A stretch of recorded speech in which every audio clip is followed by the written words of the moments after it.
Hello दोस्तों, आपका स्वागत है कनक न्यूज चैनल में। आइए जानते हैं आज की बड़ी 10 खबरें। यूपी उपचुनाव के लिए सपा कांग्रेस की डील फाइनल, इन सीटों पर चुनाव लड़ेंगे राहुल और अखिलेश।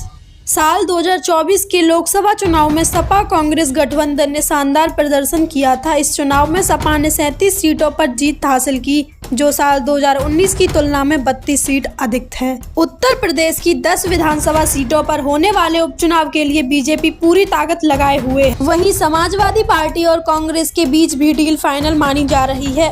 हालांकि इन दोनों पार्टियों की तरफ से सभी सीटों को बंटवारे को लेकर कोई भी ऑफिशियल बयान सामने नहीं आया है। फिर भी माना जा रहा है कि सपा कांग्रेस गठबंधन लोकसभा चुनाव के प्रदर्शन के आधार पर ही उपचुनाव में उतरेगा। इस आधार पर यूपी उपचुनाव की 10 सीटों में से सपा 8 सीटों पर, कांग्रेस 2 सीटों पर चुनाव लड़ सकती है। यूपी में जिन 10 सीटों पर उपचुनाव होना है, उनमें से सपा 8 सीटों पर चुनाव लड़ सकती है। उनमें कटहरी, करहल, मिल्कीपुर, मीरापुर, मझवा, सीसामऊ, खैर और कुंदरकी सीट है। कांग्रेस इन सीटों पर उतार सकती है उम्मीदवार। कांग्रेस यूपी की गाजियाबाद और प्रयागराज की फूलपुर विधानसभा सीट पर होने वाले उपचुनाव पर उम्मीदवार उतार सकती है। पीएम मोदी को बहुत बधाई, प्रधानमंत्री ने एक्स पर लहराया परचम तो एलन मस्क भी हो गए गदगद। टेस्ला के मुख्य कार्यपालक और एक्स के मालिक एलन मस्क ने प्रधानमंत्री नरेंद्र मोदी को सोशल मीडिया मंच एक्स पर दुनिया में सबसे ज्यादा फॉलोवर वाला नेता बनने का शुक्रवार को बधाई दी है। प्रधानमंत्री नरेंद्र मोदी दुनिया भर के नेताओं से सोशल मीडिया प्लेटफॉर्म एक्स के बादशाह हैं। पीएम मोदी अब दुनिया में सबसे अधिक फॉलोवर किए जाने वाले नेता हैं। इस बीच मशहूर अरबपति एक्स के मालिक एलन मस्क ने पीएम मोदी को एक्स पर दुनिया में सबसे अधिक फॉलोवर वाला नेता बनने की बधाई दी है। प्रधानमंत्री मोदी ने अकाउंट पर 10 करोड़ से अधिक फॉलोवर हो गए हैं। अखिलेश यादव ने भाजपा को दिया जवाब, बोले ना संगठन बड़ा होता है ना सरकार सबसे बड़ा होता है। आइए जानते हैं। सपा अध्यक्ष अखिलेश यादव ने भाजपा पर निशाना साधते हुए कहा कि भाजपा के लोग सत्तान्मुखी हैं, सेवान्मुखी नहीं है। उन्होंने कहा कि जनता का कल्याण ही सबसे बढ़कर है और एकमात्र उद्देश्य है। सपा अध्यक्ष अखिलेश यादव ने भाजपा पर निशाना साधते हुए कहा कि जो लोग सत्ता पद के लोभ में होते हैं, वो सरकार व संगठन में श्रेष्ठता के झगड़े में उलझे रहते हैं। लोकतंत्र में तो जनसेवा ही साध्य होती है। उन्होंने एक्स पर लिखा कि संगठन बड़ा होता है न सरकार, सबसे बड़ा होता है जनता का कल्याण। दरअसल संगठन और सरकार तो बस साधन होते हैं। लोकतंत्र में साध्य तो जनसेवा ही होती है। जो साधन की श्रेष्ठता के झगड़े में उलझे हैं, वो सत्ता और पद के भोग में लालच में है। उन्हें जनता की कोई परवाह नहीं है। यूपी में आरएसएस की बैठक टली, सीएम और डिप्टी सीएम को होना था शामिल। इस मीटिंग के बारे में कहा जा रहा था कि इसमें आरएसएस के सह सरकाहवा अरुण कुमार समेत तमाम पदाधिकारियों के साथ बीजेपी संगठन के शीर्ष नेताओं को शामिल होना था। इस मीटिंग में चुनावी हार के साथ ही तमाम मुद्दों पर चर्चा होनी थी।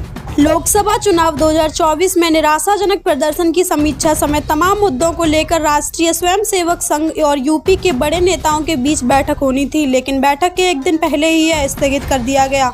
यह बैठक शनिवार और रविवार को प्रस्तावित थी। हालांकि इस बैठक के बारे में कोई औपचारिक जानकारी नहीं दी गई थी, लेकिन कहा जा रहा था कि यह बैठक आरएसएस के सह सरकाहवा अरुण कुमार की मौजूदगी में होनी थी।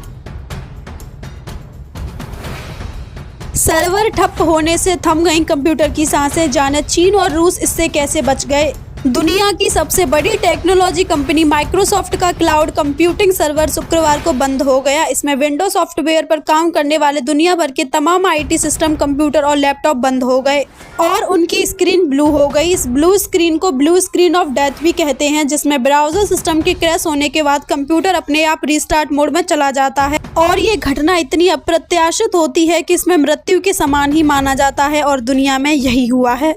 माइक्रोसॉफ्ट के सर्वर ने दुनिया भर के आईटी सिस्टम और कंप्यूटर की सांसें रोक दी और इस सर्वर के ठप होने से America, Britain, France, Germany, Singapore, Australia, New Zealand, Japan और भारत समेत 40 से ज्यादा देशों में अफरा तफरी मच गई और इसका सबसे ज्यादा असर हवाई सेवाओं पर देखने को मिला। सर्वर की ताकत क्या होती है, इसका अंदाजा आप इसी बात से लगा सकते हैं कि इसके कारण दुनिया भर में 2000 से ज्यादा फ्लाइट रद्द हो गई, जिनमें सबसे ज्यादा 500 उड़ानें अमेरिका में हुई और भारत में 50 से ज्यादा फ्लाइट को रद्द किया गया। इसके अलावा कई देशों में रेल और मेट्रो की सेवाएं प्रभावित हो गई। बैंकिंग सेवाएं ठप हो गई, यहां तक कि जर्मनी और ब्रिटेन जैसे देशों में एटीएम से लेकर टीवी चैनल भी बंद हो गए। सिर्फ एक सर्वर के ठप होने से पेरिस ओलंपिक के आईटी ऑपरेशंस बंद हो गए। ब्रिटेन का मशहूर न्यूज चैनल स्काई न्यूज 3 घंटे ऑफ रहा, जबकि ब्रिटेन में सीबीबीसी नाम का एक टीवी चैनल कुछ देर के लिए बंद हो गया। जर्मनी के अस्पतालों में नॉन इमरजेंसी ऑपरेशंस रद्द किए गए। पोलैंड में दुनिया के सबसे ज्यादा कंटेनर टर्मिनल की सुविधाएं बाधित हो गई।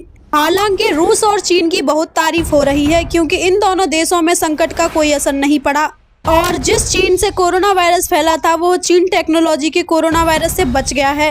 रसिया और चीन दुनिया के दो ऐसे देश हैं जो वर्ष 2002 में ही इस बात को समझ गए थे कि भविष्य में अगर वो तकनीकी के लिए अमेरिका की कंपनियों पर निर्भर रहे तो इससे उन्हें नुकसान होगा और वो दुनिया में उस भीड़ का हिस्सा बन जाएंगे जहां कंपनियां और व्यवस्थाएं तो उनकी रहेंगी ही, लेकिन टेक्नोलॉजी के लिए वो अमेरिका और यूरोप पर निर्भर होंगे। और इसी खतरे को देखते हुए रसिया और चीन ने अपनी खुद की तकनीकों को विकसित किया और उसी का नतीजा है कि आज वह माइक्रोसॉफ्ट कंपनी का सर्वर ठप होने से दुनिया के कई देशों की अर्थव्यवस्था हिल गई है। अब इस टेक्नोलॉजी वाले भूकंप के झटके चीन और रसिया में ना के बराबर महसूस हुए। योगी सरकार को लग रहा है झटका, ये मंत्री दे रही है इस्तीफा। सोनम किन्नर कौन? यूपी की राजमंत्री पद से दिया इस्तीफा। इंटरव्यू में बोली अधिकारी नहीं सुनते। न्यूज 24 के साथ बातचीत में सोनम चिश्ती ने कहा, किन्नर बोर्ड में पुरुष कैसे अध्यक्ष हो सकता है? असीम अरुण बोर्ड में अध्यक्ष बन बैठे हैं, मैं इसका भी विरोध कर रही हूँ। सोनम किन्नर ने लोकसभा चुनाव में हार की जिम्मेदारी लेते हुए अपने पद से इस्तीफा दे दिया है। लोकसभा चुनाव नतीजे के बाद से यूपी बीजेपी में मचा घमासान थमने का नाम ही नहीं ले रहा। इस बीच योगी सरकार में दर्जा प्राप्त राज्य मंत्री सोनम किन्नर ने हार की जिम्मेदारी लेते हुए अपने पद से इस्तीफा दे दिया है। सोनम किन्नर का पूरा नाम सोनम चिश्ती है। वह उत्तर प्रदेश ट्रांसजेंडर कल्याण की उपाध्यक्ष थी। इस्तीफा देने के बाद सोनम चिश्ती ने कहा, मैं देश सेवा के लिए राजनीति में आई हूँ, मेरे माता पिता परिवार सब कुछ जानता है। सोनम चिश्ती ने कहा, मेरे विभाग में बजट आया, हमसे पूछा तक नहीं गया, मैं उस संगठन में काम करना चाहती हूँ, पार्टी संगठन की सेवा के लिए तैयार हूँ। सोनम ने कहा, मेरे विभाग के अधिकारी बेलगाम हो गए हैं, हमसे सरकारी आवास का किराया वसूला जाता है, अधिकारी यूपी को बर्बाद करने में लगे हैं। सोनम चिश्ती ने कहा, कुछ लोग दलित, पिछड़े और आदिवासी समाज को डाइवर्ट कर रहे हैं, हम संगठन में काम करके उन्हें रोकेंगे और 2027 में फिर सरकार बनाएंगे। आखिर कौन है ये सोनम चिश्ती, आइए जानते हैं। सोनम चिश्ती बीजेपी में शामिल होने से पहले समाजवादी पार्टी में थी। मीडिया रिपोर्टर्स के मुताबिक सोनम अजमेर की रहने वाली है, हालांकि एक लंबे समय से एक यूपी के सुल्तानपुर में सक्रिय है। सोनम इस समय सुल्तानपुर स्थित किन्नर आश्रम की पीठाधीश्वर है। सोनम चिश्ती को ट्रांसजेंडर समुदाय के लिए अपने कल्याणकारी कार्य और मुख्य धारा में अपने समुदाय के लोगों को बराबरी का हक दिलाने के लिए अपनी कोशिशों के लिए जानी जाती है। सरकार ने किन्नर बोर्ड को 3-4 करोड़ रुपए दिए, जिसमें अधिकारियों ने घोटाला किया। पार्क रोड स्थित उनके सरकारी आवास का किराया तक किसी ने नहीं भरा। Thank you for watching my daily videos. Please subscribe my channel. Bye bye.